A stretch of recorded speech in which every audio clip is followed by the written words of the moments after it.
मेरा मानना है कि बाबा साहब का अगर आप नाम ले रहे हैं तो बाबा साहब को नेहरू ने प्रताड़ना किया, आप उसको रेक्टिफाई कर दो।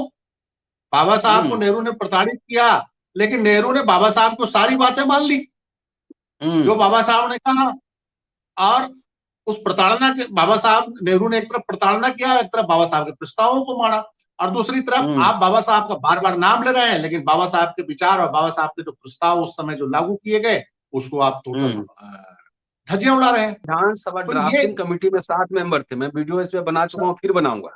7 मेंबर थे, एक अमेरिका चला गया, एक शायद डेथ हो गया, बीमार हो गया, कुछ लोग आ नहीं पाते थे, तो मोर और लेस वो काम जो है अम्बेडकर को खुद ही पूरा करना पड़ा। इसकी चर्चा राजेंद्र प्रसाद ने अपने भाषण में, और तमाम जो कॉन्स्टिट्यूएंट असेंबली के मेंबर्स थे, ये भाषण में उन्होंने कहा था। आरएसएस बीजेपी के लोग पढ़ते नहीं है, खाली व्हाट्सएप यूनिवर्सिटी में गलत सलत इन्फॉर्मेशन देते हैं। मुझे ये लगता है कि क्या भारतीय जनता पार्टी के जो दलित सांसद थे वो आगे क्यों नहीं थे, और वो उन्होंने आगे कांग्रेस के सांसदों से टकराव क्यों नहीं लिया? तो क्या दलित भाजपा के दलित सांसदों में भी एक जो अमित शाह जी का जो बयान है उसके कारण रोष है? वो खुल के तो नहीं बोल पा रहे हैं। तो कल जो पार्लियामेंट के अंदर जो हुआ है, वो पार्लियामेंट में वो डैमेज को कंट्रोल करने की कोशिश थी इनफैक्ट, कि किसी ढंग से इशू डाइवर्ट हो। ये इशू अभी चलेगा और इशू से बीजेपी को नुकसान होगा। दिल्ली विधानसभा में चुनाव होना है दिल्ली में, और इस विधानसभा चुनाव में बीजेपी जो दिल्ली में जो 20% जो 18% दलित मतदाता है, उनके सामने बीजेपी किस हिसाब से वोट मांगेगी?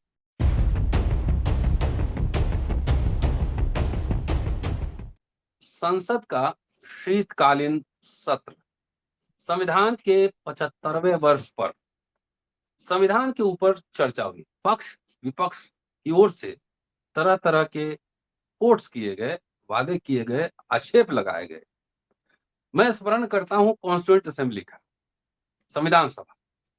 उस समय भी संसद के अंदर दक्षिणपंथी, समाजवादी, वामपंथी, राजे रजवाड़े तमाम लोग थे, और निर्वाचित नहीं थे, नॉमिनेटेड लोग सब थे।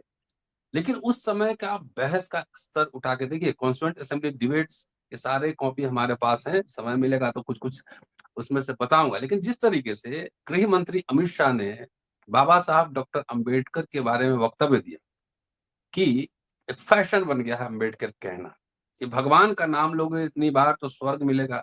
इसका क्या मतलब है कि अगर अंबेडकर का इतनी बार नाम लिए तो क्या मिलना चाहिए था? उन्होंने स्पष्ट नहीं किया। उसके बाद कांग्रेस सरकार के ऊपर, कांग्रेस की परंपरा के ऊपर उन्होंने जबरदस्त अटैक किया।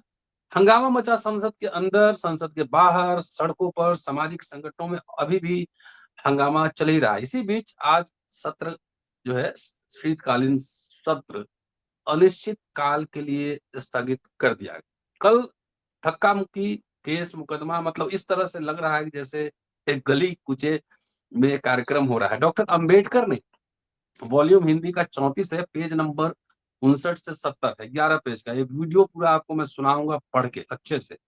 और संसद सदस्य का आचरण विषयक संकल्प, ये कॉन्स्टिट्यूएंट असेंबली में लिया गया था कि संसद सदस्य कैसे व्यवहार करेंगे, कैसे आचरण करेंगे। चर्चा आज चूंकि शीतकालीन सत्र समाप्त हो गया है, तो कंक्लूडिंग रिमार्क हमारे ओर से भी, लेकिन जो भगवान, मनुस्मृति, संविधान, इस पे अम्बेडकरनामा पे बहस लगातार जारी है और जारी रहेगा।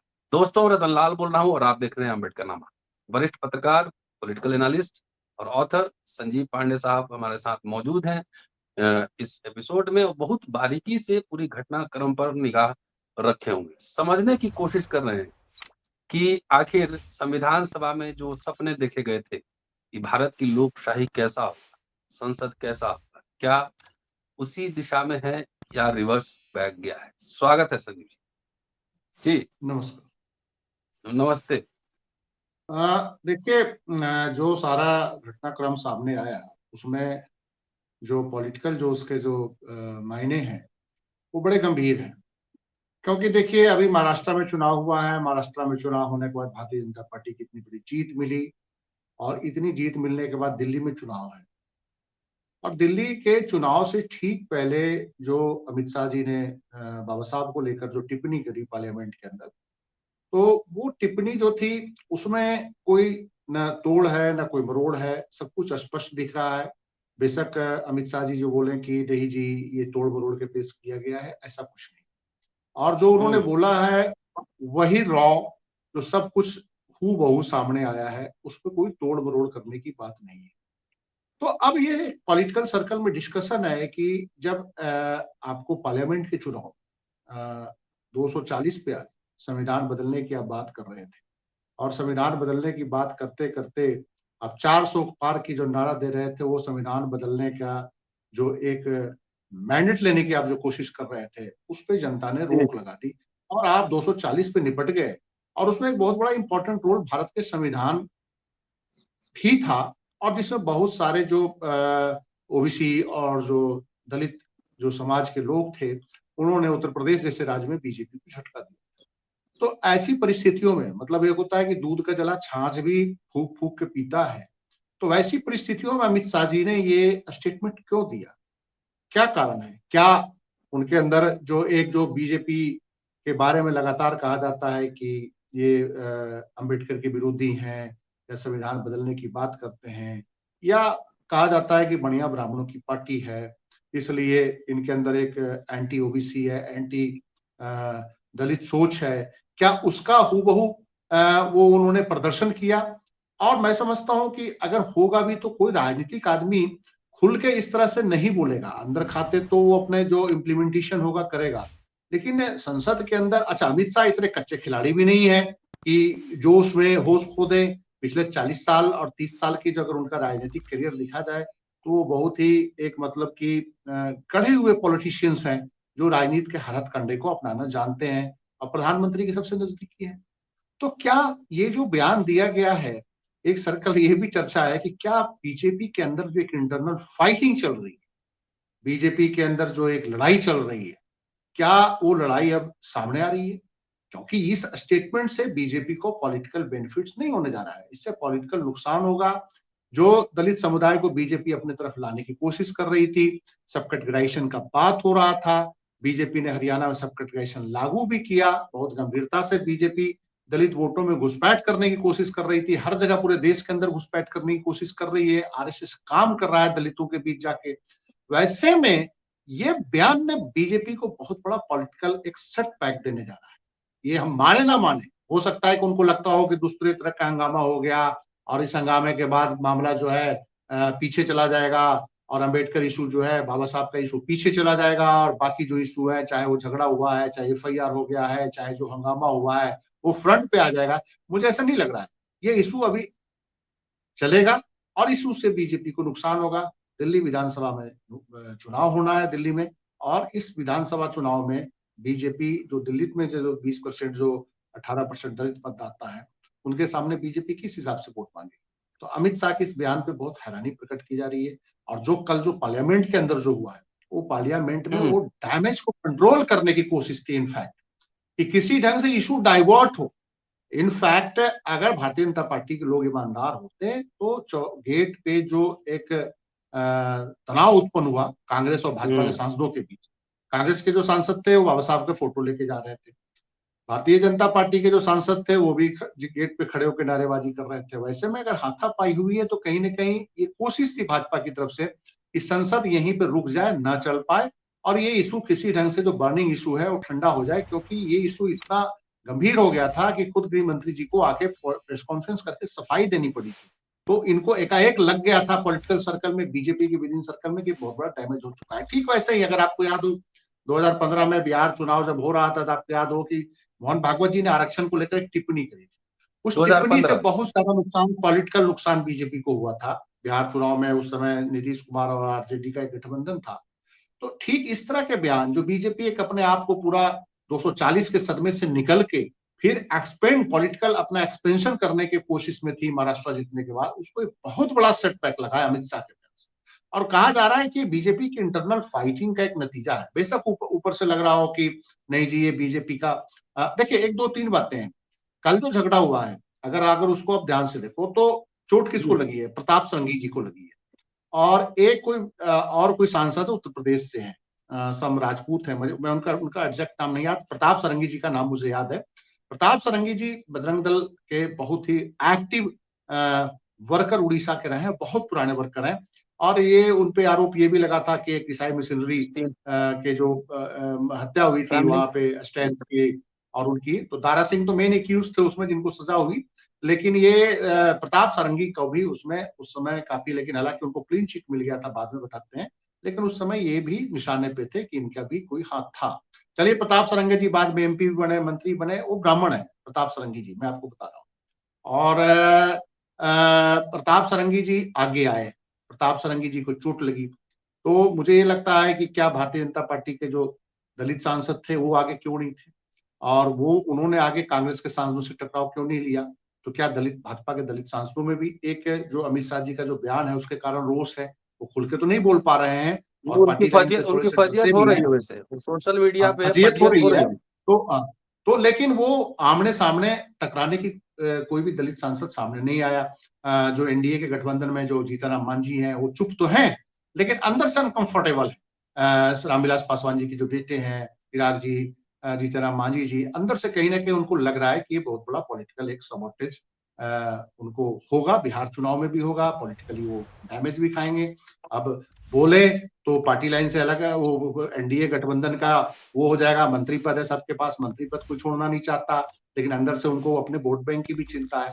तो ये पॉलिटिकल सर्कल में है कि क्या अमित शाह जी ने बयान देके भारतीय जनता पार्टी को नुकसान दिया है, किसको नुकसान दिया है। क्योंकि देखिए, जो महाराष्ट्र में जो नेतृत्व जो बनाया गया है देवेंद्र फडणवीस जी, तो देवेंद्र फडणवीस की ताजपोशी को लेकर कहा जाता है कि गृह मंत्री जी खुश नहीं थे, वो किसी और को चाहते थे। और देवेंद्र फडणवीस आरएसएस के बैकिंग से और अपने प्रेशर से जैसे भी आना था वो आ गए महाराष्ट्र के अंदर सत्ता में आने के बाद। लेकिन बीच में कहा गया था कि किसी मराठा को बनाया जाएगा, फिर और भी एक नाथ शिंदे जी के कहा जाता था कि एक नाथ शिंदे ने जो 5-7 दिन डिले करवाया, कहते हैं वो भाजपा के हाईकमान का ही इशारा था, जिसके कारण वो कुछ ट्रबल क्रिएट कर रहे थे लगातार। लेकिन कहते हैं कि देवेंद्र फडणवीस जी अल्टीमेट जो है वो अपने मुख्यमंत्री पद लेने में सफल हो गए थे। तो वो कहते हैं कि इससे कंफर्ट जोन में टॉप भाजपा के जो दिल्ली के जो लीडरशिप थी, जिसमें अमित शाह जी भी हैं, वो परेशान थे, और ये सारा कुछ करते हुए उन्होंने ये बयान दे दिया। क्योंकि देखिए, 2 दिन भारतीय संविधान पे जब बहस हो रही थी और लगातार प्रधानमंत्री जी अंबेडकर जी को कोट कर रहे थे, बाबा साहब को कोट कर रहे थे, और लगातार प्रधानमंत्री जी ये बोल रहे थे कि कांग्रेस ने बाबा साहब को कितना नुकसान किया, उनको हराने के लिए बड़ी कोशिश की गई, उनको पार्लियामेंट के चुनाव में बाबा साहब को उचित सम्मान नहीं दिया गया। प्रधानमंत्री जी ये बयान दे रहे थे। प्रधानमंत्री जी कांग्रेस को काउंटर करने के लिए के मुंशी और बाबा साहब का उदाहरण दे रहे थे। कन्हैयालाल मानिक मुंशी, के मुंशी कन्हैयालाल मानिकलाल मुंशी और बाबा साहब अम्बेडकर, भीमराव अम्बेडकर, ये दोनों के कॉन्स्टिट्यूएंट असेंबली प्लस और यूसीसी को लेकर और तमाम उदाहरण को देकर भारतीय जनता पार्टी के जो टॉप लीडर जो हमारे प्राइम पीएम साहब हैं, वो लगातार डिफेंड कर रहे थे अपने आप को, बीजेपी को, आरएसएस को, कि बाबा साहब का क्या स्टैंड था इस पे और बाबा साहब के साथ क्या भेदभाव कांग्रेस ने किया। प्रधानमंत्री जी का ये स्टैंड था, तो वैसे में अमित शाह जी ने ऐसे कैसे बोल दिया कि अंबेडकर अंबेडकर अंबेडकर करना एक फैशन है, और इतना अगर भगवान का नाम लेते तो आप स्वर्ग पहुंच जाते। तो इसके अलग अलग अर्थ में निकाले जा रहे हैं कि अंबेडकर अंबेडकर एक फैशन हो गया है। तो क्या आपने उनको किस अंदाज में बोला? आपने क्या उनको डेरोगेटरी लैंग्वेज में बोला? और डेरोगेटरी लैंग्वेज में अगर बोला तो बाबा साहब दलित थे, तो क्या दलित किसी लीडरशिप का नाम लेना अगर फैशन भी है तो क्या कोई अपराध है? और क्या किसी दलित लीडरशिप का अगर आप नाम ले रहे हो, बार बार नाम ले रहे हो, तो क्या आपको नरक ही मिलेगा? तो ये एक बड़ा इंपॉर्टेंट सवाल था कि अगर अमित शाह जी ने ये बात बोली क्यों, जबकि भाजपा के तमाम लोग, निर्मला सीतारमन और तमाम भाजपा के कई नेता अंबेडकर जी को कोट कर रहे थे, बाबा साहब को कोट कर रहे थे संविधान को लेकर, जब बहस चल रही थी। तो वैसे में अमित शाह जी ने ये स्टेटमेंट देके एक ब्लंडर करने वाली बात मुझे जच नहीं रही है कि उन्होंने कोई बहुत बड़ा ब्लंडर किया है, अनजाने में करिए, ऐसा मुझे फिलहाल नहीं लग रहा है, क्योंकि अमित शाह बहुत ही मंजे हुए नेता हैं। गुजरात में लंबे समय तक मंत्री रहे हैं, दिल्ली में भी मंत्री रहे हैं, और माना जाए तो बहुत ही ताकतवर मंत्री हैं आज की डेट में भारत सरकार में। अगर प्रधानमंत्री की बात किसी की चलती है तो अमित शाह जी की चलती है। तो वैसे में ये चीज जो हुआ एकदम पार्टी लाइन से उलट, पार्टी लाइन पे पार्टी का कुछ और स्टैंड था। जब जितने भी लोगों ने बात करी है, सबने बाबा साहब का बहुत सम्मान से नाम लिया वहां पे, अगर देखा जाए तो। हाँ, संजीव लेकिन जी, इन्होंने कैसे बोल दिया, ये एक बड़ा चर्चा नहीं का वो विषय। आंतरिक कलह है। अमित शाह बहुत सीजन्ड आदमी हैं, तो ये तो व्यक्तिगत रूप से अपने ऊपर कुल्हाड़ी चलाना भी हुआ, स्पष्टीकरण भी तो उन्हीं को हाँ, देना पड़ा, बिल्कुल है। देखिए देखिए, तो इसका आप मान जी, के चलिए कि इसका राजनीतिक नुकसान बहुत ज्यादा होगा। आप मान के चलिए कुल्हाड़ी उन्होंने खुद भी मारी है अपने पैर पे। ये इशू बहुत जल्दी ठंडा होने वाला नहीं है। पॉलिटिकल सर्कल में ये सारी बात गई है। जो भी थोड़ा सा सामाजिक चेतना लिए हुए समुदाय के जो तमाम लोग हैं, चाहे वो अपर कास्ट हिंदू हो, चाहे बैकवर्ड क्लास हिंदू हो, चाहे वो दलित हो, सबको इसका रिपरकशन पता है। और बाबा साहब को सारा अच्छा देखिए, आप मान के चलिए कि 21st सेंचुरी में बाबा साहब एक इम्पॉर्टेंट सब्जेक्ट हैं, एक इम्पॉर्टेंट पर्सनैलिटी है, एक इम्पॉर्टेंट इशू है। अगर भारतीय जनता पार्टी गोवलकर, हेडगेवार और गोडसे को अगर सामने लेके आई है, उन पे डिस्कशन हो रहा है, इसमें कोई शक नहीं है कि उनके जो विचारों के जो तमाम विरोधी जो लोग थे, चाहे वो बाबा साहब थे, चाहे नेहरू थे, चाहे महात्मा गांधी थे, चाहे पटेल थे, जिनका भाजपा बहुत बार बार नाम लेती है, पटेल कभी भी आरएसएस और भाजपा की नीतियों से सहमत नहीं थे। वो भी एक इंपॉर्टेंट इशू है, लोग पढ़ रहे हैं, लोग चर्चा कर रहे हैं और उनके किए हुए कार्यों की समीक्षा भी कर रहे हैं। तो मैं समझता हूं कि ये अमित शाह जी के लिए भी बहुत नुकसानदायक है और ये तमाम बीजेपी के लिए भी नुकसानदायक है। बीजेपी के लोग जो डिफेंड कर रहे हैं, उनको ऐसा लगता था, देखिए क्या था कि भारतीय जनता पार्टी के लोग, तमाम लोग अपने भाषणों में जो एग्रेसिव जो एक बिहेवियर करते हैं, खास करके अल्पसंख्यक समुदाय के प्रति, उसमें क्या कहा जाता है, आप मान के चलिए कि अगर आप साहब सिंह वर्मा जी के बेटे का भाषण देख लीजिए, प्रवेश वर्मा जी का, चाहे आप अनुराग ठाकुर जी का भाषण दीजिए, इवन की प्रधानमंत्री जी भी जिस ढंग से बटेंगे तो कटेंगे का महाराष्ट्र में सवाल उठाया, उत्तर प्रदेश के मुख्यमंत्री जी भी लगातार इस पे जो बोलते रहे हैं अपने भाषणों में, तो उसका फायदा भाजपा को होता है, राजनीतिक फायदा। लेकिन ये जो है राजनीतिक बहुत भारी नुकसान होगा, जो अभी बोला गया है, जो बाबा साहब को जो लेकर जो टिप्पणी हुई है, क्योंकि इन पे टिप्पणी जो है इनको डिफेंसिव कर, और मैं कहता हूं कि इससे राजनीतिक नुकसान भाजपा को भी होगा, अमित शाह जी को भी होगा। और उसके बाद जो कल डाइवर्ट करने के लिए इन्होंने अपनी गलती स्वीकार नहीं करी, मैं हैरान हूं। नहीं, इन्होंने अपनी गलती स्वीकार करने के बजाय जिस ढंग से पार्लियामेंट के अंदर जो कुछ हुआ है कल, वो बड़ा मतलब कि शर्मनाक लगता है कि भारत का लोकतंत्र कहाँ पहुंच रहा है। क्या दुनिया, मतलब कि आपने ब्रिटिश पार्लियामेंट्री सिस्टम को अपनाया, तो क्या मतलब कि आपका हेल्दी डिबेट तो हो नहीं रहा है, कोई भी आपके पार्लियामेंट के अंदर कोई बहस तो हो नहीं रही है। तो पार्लियामेंट में हमेशा झगड़ा ही हो रहा है, जिस ढंग से मतलब कि आप राज्यसभा से लेके चले जाओ लोकसभा तक, जो आप राज्यसभा के सभापति या लोकसभा के जो अध्यक्ष हैं, अगर उनके व्यवहार की अगर आप तुलना कर लें पुराने जो स्पीकर्स रहे हैं, इवन की मनमोहन सिंह के टाइम में भी जो स्पीकर रहे हैं सोमनाथ 21st चटर्जी, सेंचुरी में, सोमनाथ सोमनाथ चटर्जी, चटर्जी रहे हैं, हाँ, पीएस संगमा साहब रहे हैं, नॉर्थ ईस्ट संगमा। के ट्राइबल स्पीकर भी रहे हैं। मतलब कि हम ये कह सकते हैं कि ट्राइबल एक स्पीकर का अगर आप पूरी समीक्षा करेंगे कार्यकाल की, तो आपको लगेगा कि भारतीय संसद की गरिमा इतना गिर चुकी है, इस लेवल पे भारतीय संसद पहुंच चुका है कि जो स्पीकर और जो सभापति होता है वो निष्पक्ष व्यवहार करने के बजाय एक पार्टी का भोंपू बन जाता है, तो और एक पार्टी का समर्थक बन जाता है। तो ये एक बड़ा मतलब कि पार्लियामेंट्री डेमोक्रेसी जो है भारत में बहुत ही अभी इस समय संकट में है। आप इस चीज को मान के चलिए।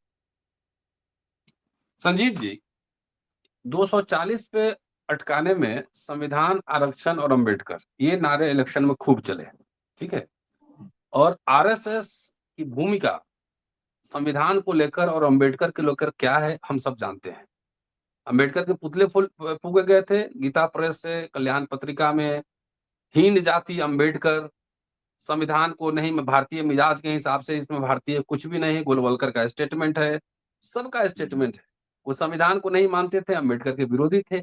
उनका झगड़ा जिन्ना के साथ नहीं था, मुस्लिम लीग के साथ मिलकर बंगाल में सरकार बनाए थे।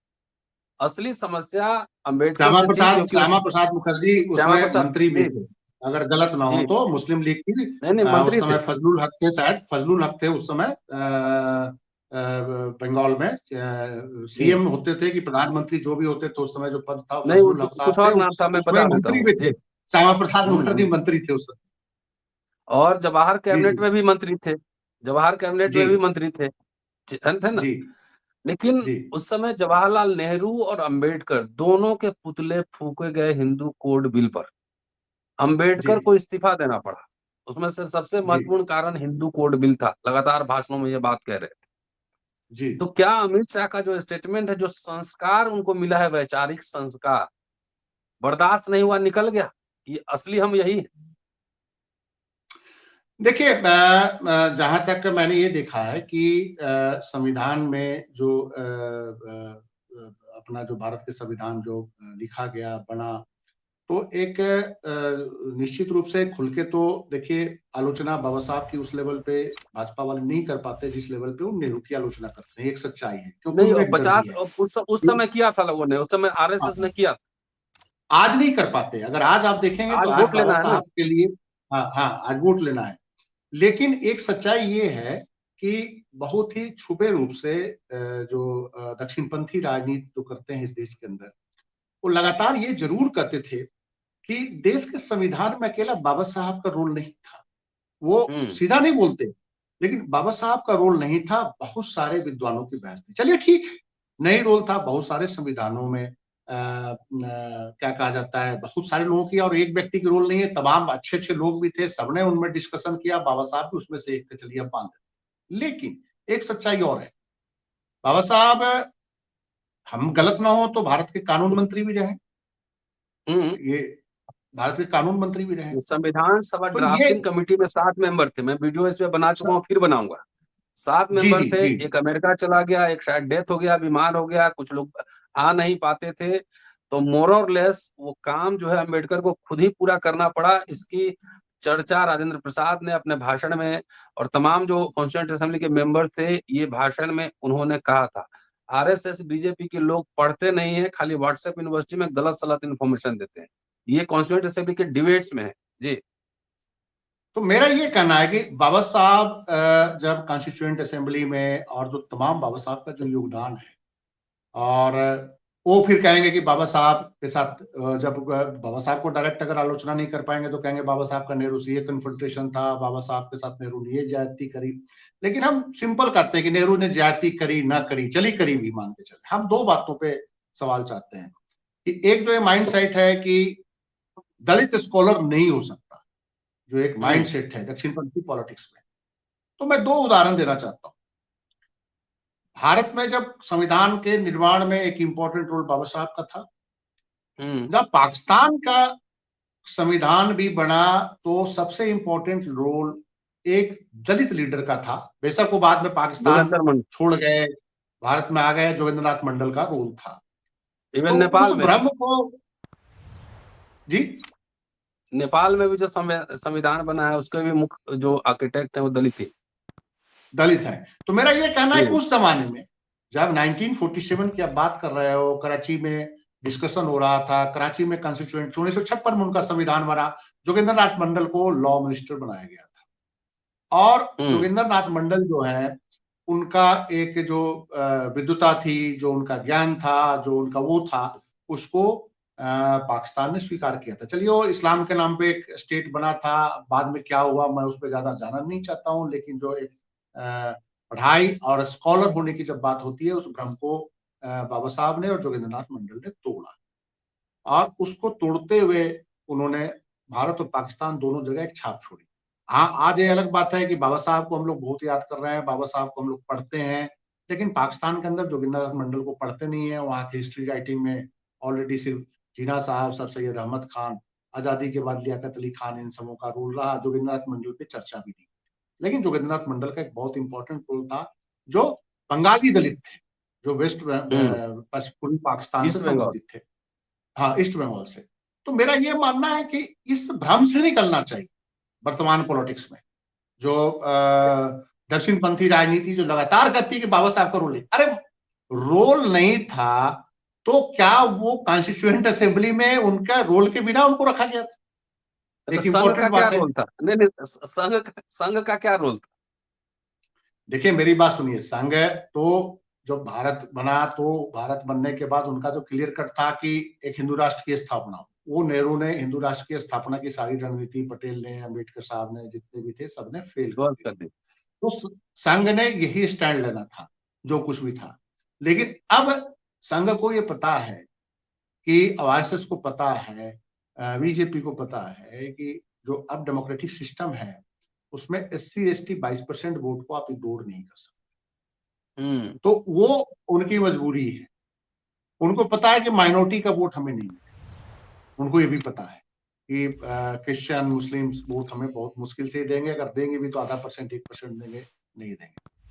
तो वो मतलब कि वो उनकी मजबूरी है बाबा साहब का नाम और बड़ी उनकी खुशकिस्मती है कि बहुत सारे दलित सांसद, दलित लीडरशिप उनको मिल गया है आज भारतीय जनता पार्टी के अंदर।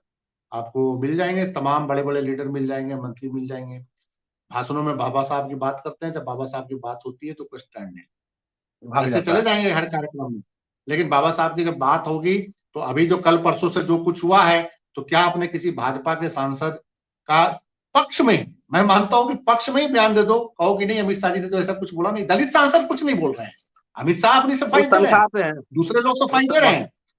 संजीव जी, वो तनख्वाह पे है, स्टाफ है, उनको बोलना मना है, वो स्टाफ है। बहरहाल एक सवाल और लेता हूँ कि जी अमित शाह का पूरा मैंने प्रेस कॉन्फ्रेंस सुना। उन्होंने जी कांग्रेस और नेहरू पे अटैक किए, भारत रत्न नहीं दिया, नाराज हुए, ये हुए, वो हुए, तमाम तरह के उन्होंने गिनवा दिए। कि ओबीसी आरक्षण ये नहीं हुआ। उन्होंने मंडल कमीशन ठंडे बस्ते में रखा। लेकिन एक बात तो है ना कि बाबा साहब ने जो स्टेट माइनॉरिटी दिया था जवाहरलाल नेहरू को, तो उस लाइन पे पब्लिक सेक्टर यूनिट खड़ा किया गया। स्कूल, कॉलेज, सस्ता education, public sector unit, reservation, bank का नेशनलाइजेशन, तमाम राजीव गांधी के समय तक, इवन मनमोहन सिंह के काल में भी बने, जिसमें कि दलितों की भागीदारी मिली। हाँ, उसमें पढ़ाई किया, नौकरी किया, एक मिडिल क्लास बना। लेकिन अमित शाह ये नहीं बोलते हैं कि जब मंडल कमीशन लागू हुआ, वो तो कमंडल लेके चल दिए थे, अयोध्या की ओर निकल गए थे। दूसरा, 10 साल में उन्होंने कितने यूनिवर्सिटी बनाए, कितने पब्लिक सेक्टर यूनिट खड़े किए, कितने नौकरियां दलितों को दी। सिर्फ बाबा साहब के नाम पे बाबा Saheb Ambedkar international centre, 26 Alipur road भवन का निर्माण और नागपुर का दीक्षा भूमि का जो है ना सौंदर्यीकरण, यही कहते हैं। लेकिन ये भवन निर्माण, लेकिन उस मिडिल क्लास को तो ध्वस्त कर रहे हैं। ये बात विपक्ष को लगातार कहनी चाहिए थी कि आखिर आपने इन वर्गों के उत्थान के लिए क्या किया। अभी बुलंदशहर में एक पुलिस का कांस्टेबल दूल्हा, वो घोड़ी पे जा रहा था, उसमें पथराव हुआ। जितनी उस पे आरएसएस का कोई बयान नहीं आता, अमित शाह का कोई बयान नहीं आता, कोई एक्शन नहीं होता, कोई गिरफ्तारी नहीं होती। तो क्या ये विपक्ष इस मुद्दों को एक जगह इकट्ठा करके एग्रेसिवली अपने दलित सांसदों को तो ये बोलना चाहिए था ना कि अब जाओ बोलो ये बात, जिस तरह से होना चाहिए वो हो रहा है क्या? देखिए बाबा साहब को नेहरू ने कितना प्रताड़ित किया, इस पे अगर आप थ्रस्ट दे रहे हैं भाजपा के लोग, हाँ।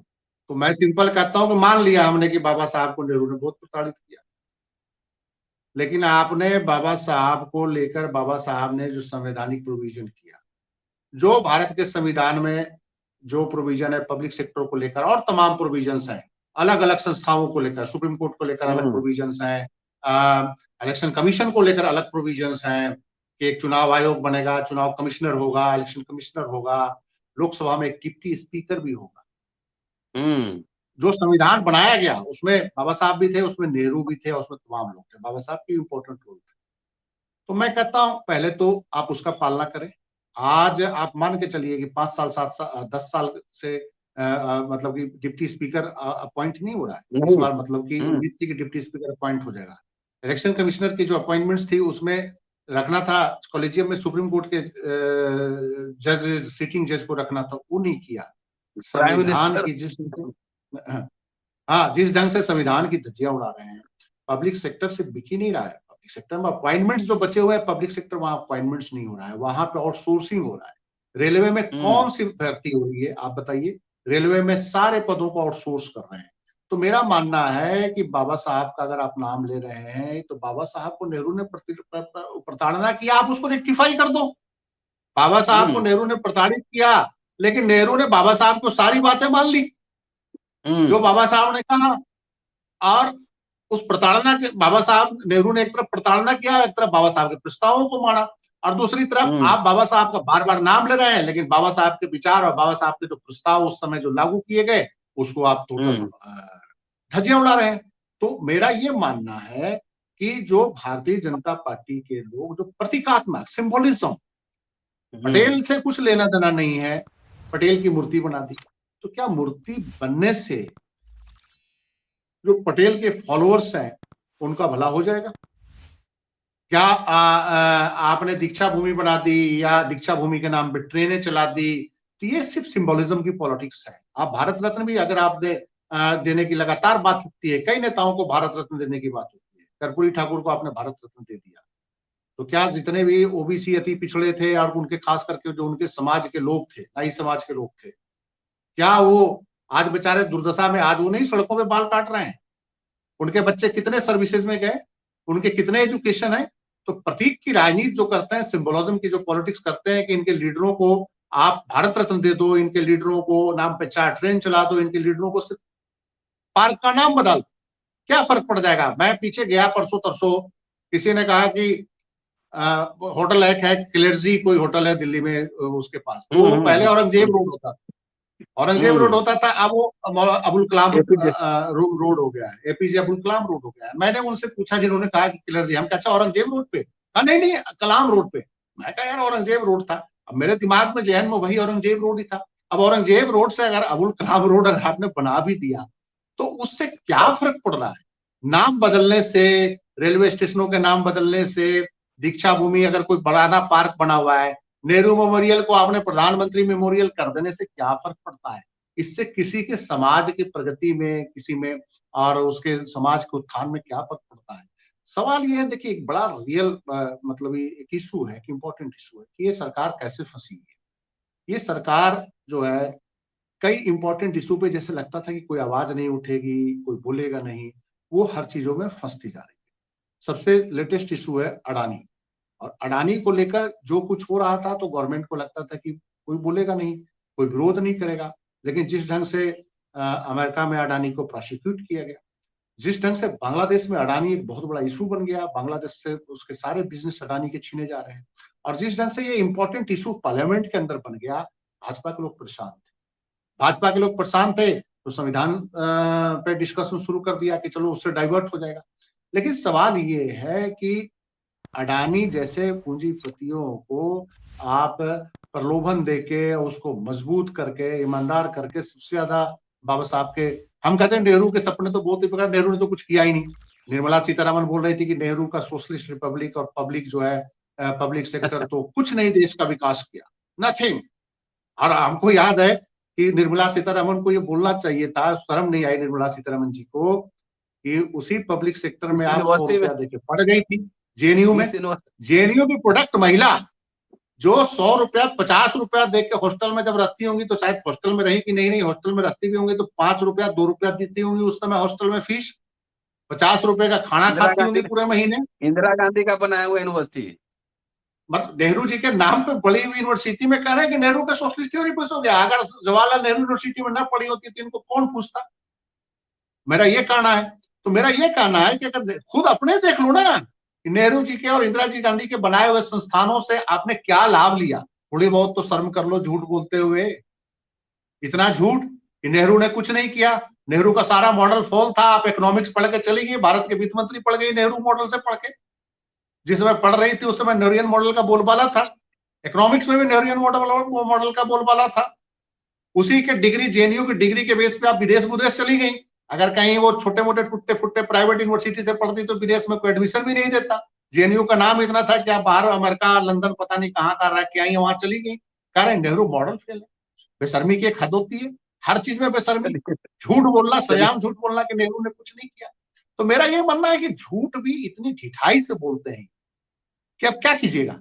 मतलब कि चलिए सारा कुछ मतलब कि एक तरफ रख चुके हैं ये कि वो है। तो मेरा ये मानना है कि बाबा साहब को लेकर जो उन्होंने बोला है, या तो उनकी दिल की बात जुबान पे आ गई, जो सोचते रहते हैं, और या तो बहुत बड़ी बात जो है कि उन्होंने अपनी पार्टी को पॉलिटिकल टेंट मारने की कोशिश करी है।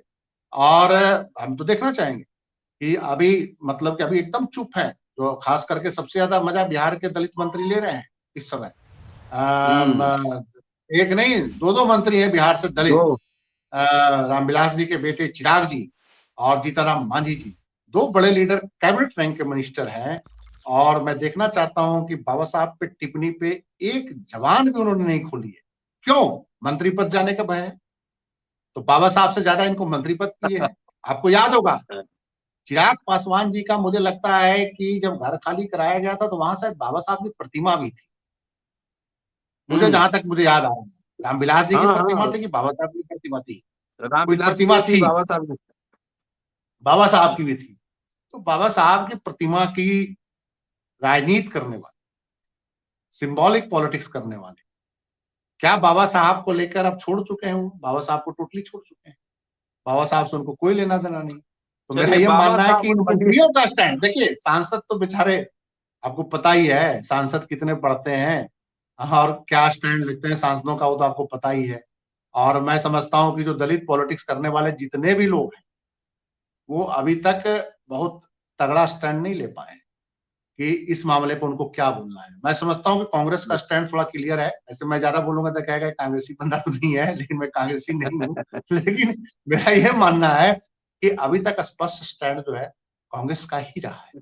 और जितने भी दलित एक्टिविस्ट जो पॉलिटिक्स कर रहे हैं, सांसद एक्टिविस्ट नहीं, जो सांसद जो दलित पॉलिटिक्स कर रहे हैं, उनका स्टैंड अभी तक बहुत क्लियर समझ में नहीं आया है। मैं उम्मीद करूंगा कि 1-2 दिन में जीतन मांझी जी और चिराग जी वो दोनों अपना कुछ स्टैंड देंगे, मेरा ये मानना जीतन राम मांझी का भाग अभी आ गया है वक्तव्य, और जो अमित है। शाह जी बोले हैं उसी की पुनरावृत्ति, जी, उसी कि की उन्होंने पुनरावृत्ति गलती और से कुछ। वो गलत तोड़ मरोड़ के पेश किया गया, हाँ, नहीं तोड़ वो मरोड़ नहीं के कि पेश जब किया गया। आपने बाबा साहब का अपमान किया, भारत रत्न नहीं दिया, ये नहीं दिया, वो नहीं किया, वही जो अमित शाह बोले हैं उसी का रेपुटेशन है।